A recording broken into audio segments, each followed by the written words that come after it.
Assalamualaikum warahmatullahi wabarakatuh dan selamat pagi. Apa khabar anak murid cikgu pada hari ini? Cikgu harap anda semua berada dalam keadaan sihat walafiat di samping keluarga yang tersayang.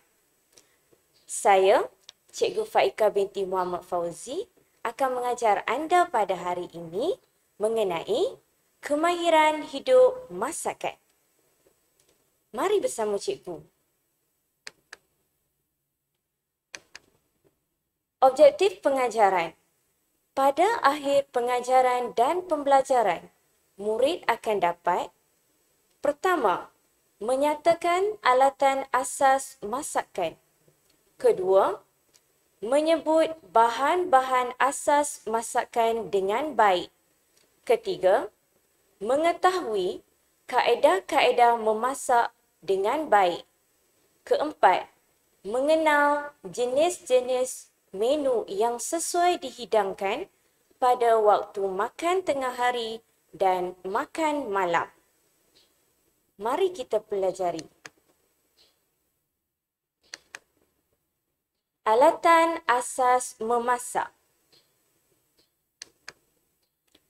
Alatan asas yang pertama adalah alatan asas menyukat. Alatan asas menyukat digunakan untuk menyukat atau menimbang bahan masakan. Contohnya, cawan penyukat, jar penyukat dan penimbang. Gambar di sebelah menunjukkan contoh-contoh alatan asas menyukat.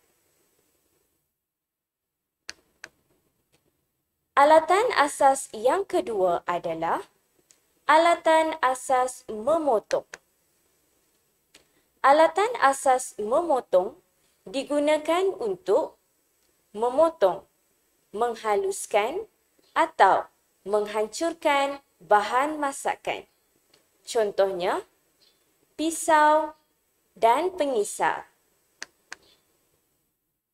Gambar di sebelah menunjukkan contoh alatan memotong. Alatan asas yang ketiga adalah alatan asas untuk memasak. Alatan asas memasak digunakan untuk memasak bahan masakan.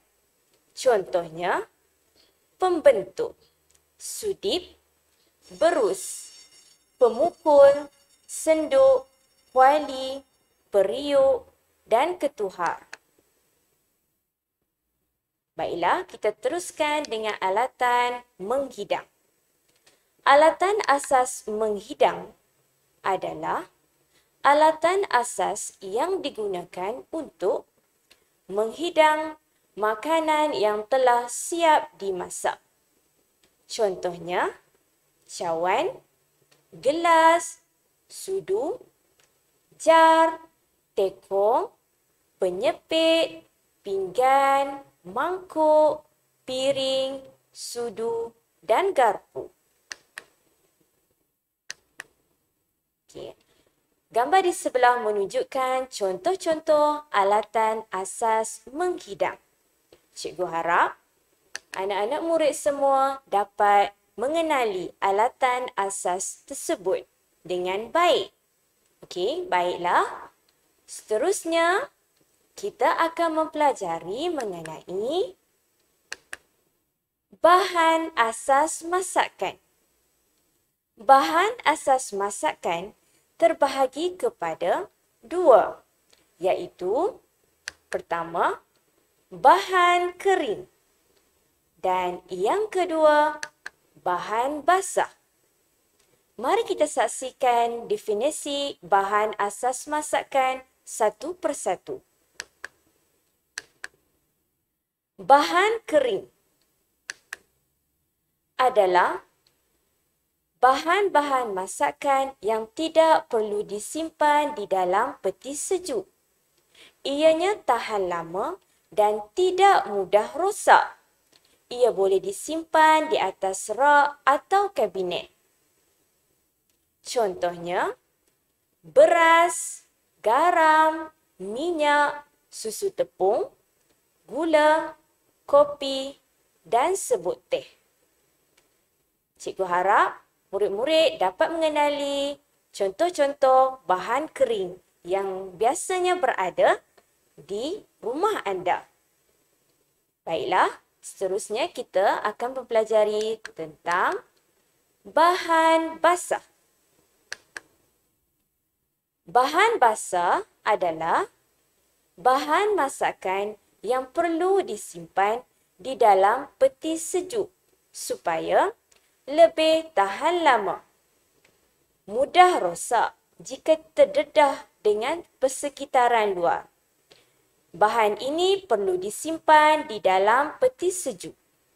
Contohnya, telur, ayam, ikan, udang, sotong, sayur-sayuran dan kelapa. Okey, baiklah. Cikgu harap anda semua dapat mengenali bahan kering dan bahan basah. Baiklah. Mari teruskan belajar bersama cikgu dalam cara penyimpanan bahan masakan. Cara penyimpanan bahan basah. Contoh bahan yang kita akan gunakan adalah ayam mentah.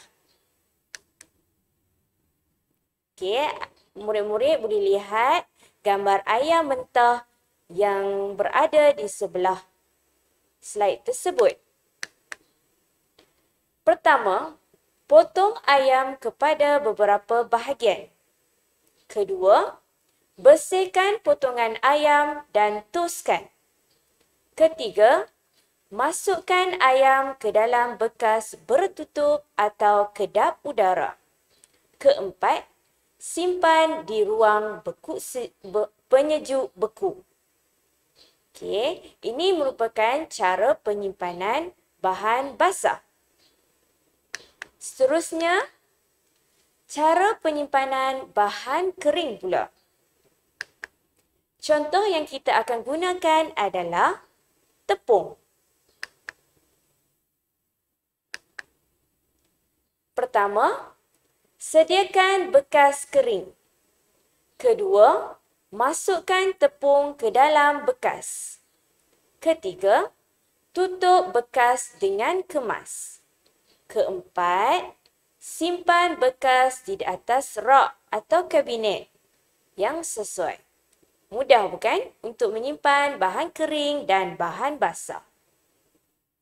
Baiklah, untuk seterusnya kita akan mempelajari mengenai kaedah memasak.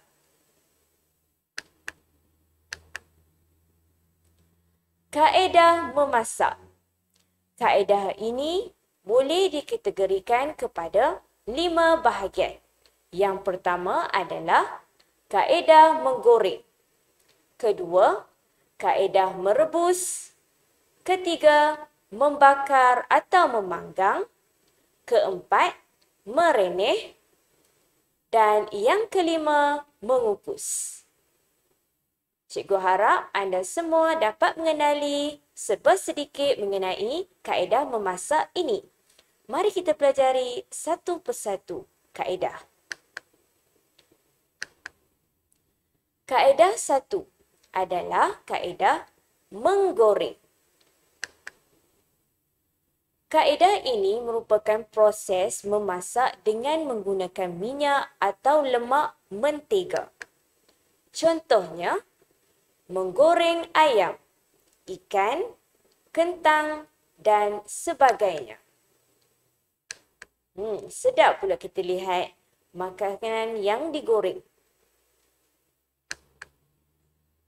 Okey, kaedah yang kedua adalah kaedah merebus. Kaedah merebus merupakan proses memasak dengan menggunakan air sehingga mendidih. Contohnya, merebus jagung, ubi, telur, sayur-sayuran dan spaghetti. Ini merupakan contoh-contoh makanan yang boleh digunakan dalam kaedah merebus. Seterusnya, kaedah yang ketiga iaitu kaedah membakar atau memanggang. Kaedah ini merupakan proses menggunakan api atau ketuhar. Contohnya, ayam bakar, daging, ikan, dan sebagainya. Contoh-contoh kaedah membakar adalah seperti gambar di bawah. Kaedah keempat iaitu kaedah mereneh.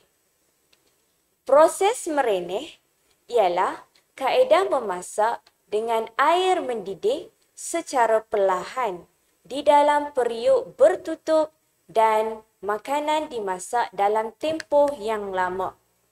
Kaedah ini memerlukan haba yang rendah. Contohnya, mereneh sup atau bubur.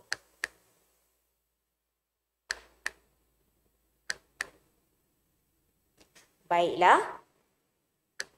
Seterusnya kita akan mempelajari mengenai kaedah kelima iaitu kaedah mengukus.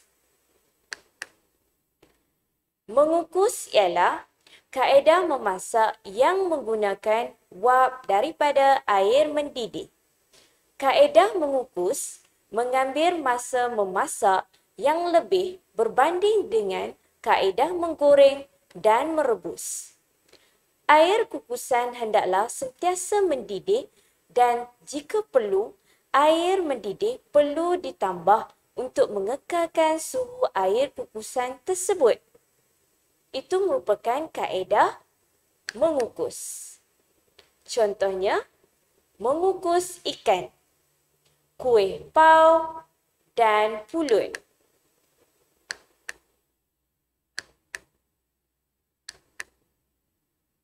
Baiklah, setelah kita mempelajari mengenai bahan asas masakan dan bahan-bahan dan juga kaedah, kita akan mempelajari mengenai penyediaan hidangan. Penyediaan hidangan yang dipilih adalah makan tengah hari dan makan malam. Mari kita saksikan. Makan tengah hari. Masa hidangan yang selalu untuk makan tengah hari adalah pada waktu 12.30 tengah hari sehingga 3 petang. Cadangan menu adalah makanan, nasi putih, nasi biryani, nasi tomato, ayam masak merah, ayam masak kicap, sambal udang, kari ikan, masak lemak. Dan contoh minuman yang dicadangkan adalah air kosong, air oreng, air sirap dan jus buah. Ini merupakan contoh-contoh cadangan masakan waktu tengah hari. Okey, baiklah, kita pergi kepada makan malam pula. Makan malam selalu dihidangkan pada jam 6 petang sehingga waktu 9 malam. Dan cadangan menu yang boleh dilakukan adalah mi goreng, kuotiao goreng, bihun goreng, nasi lemak dan banyak lagi. Dan minuman yang dicadangkan adalah air lemon, kopi dan teh. Ini merupakan contoh-contoh menu makan malam. Baiklah murid-murid, kita telah selesai mempelajari tentang masakan. Cikgu dapat rumuskan di sini, murid-murid dapat memahami tentang alatan asas memasak, kaedah memasak dan penyediaan masakan yang betul. Penggunaan alatan dan peralatan yang betul penting bagi memudahkan proses memasak. Manakala, Pengetahuan tentang bahan adalah untuk memastikan makanan yang dihasilkan berkhasiat dan segar. Bagi menghasilkan menu yang sedap, kaedah memasak haruslah sesuai dengan jenis masakan yang hendak dihasilkan. Jadi, pengetahuan ini amat penting bagi kita semua. Sebelum mengakhiri pengajaran kita pada hari ini, cikgu akan tinggalkan anda semua dengan serangkap pantun makanan sihat. Buah manggis, buah durian, kacang panjang, sayur kailan. Lebihkan buah dan sayur-sayuran, kurangkan gula dalam masakan. Setakat itu, pengajaran kita pada hari ini. Moga kita dapat berjumpa lagi di masa akan datang. Sekian, wabillahi taufiq wal hidayah. Wassalamualaikum warahmatullahi wabarakatuh. Bye-bye.